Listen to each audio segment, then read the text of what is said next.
আপনার সফলতা, আপনার সাকসেস, এটা সবার ভাল লাগবে না, মনে রাখবেন। সবাই এটা পছন্দ করে না। আল আইনু হাক, নজর কিন্তু সত্য।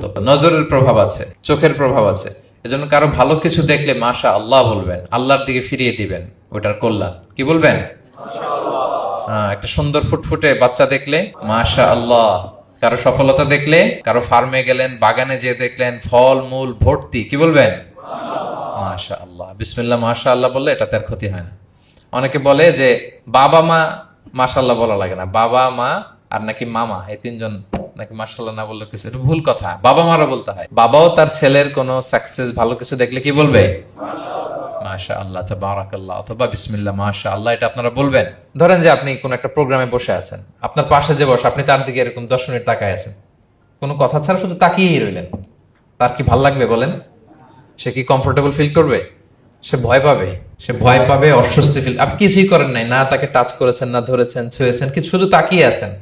দেখেন নজরের কি প্রভাব। আল্লাহ আইনু হাক, নজর সত্যি। এজন্য কারো সাকসেস দেখলে আমরা সবসময় যেন মাশাআল্লাহ বলি। মাশাআল্লাহ ঠোঁটের সাথে মিলিয়ে রাখবেন। ভালো দেখলে কি বলবেন? মাশাআল্লাহ, মাশাআল্লাহ।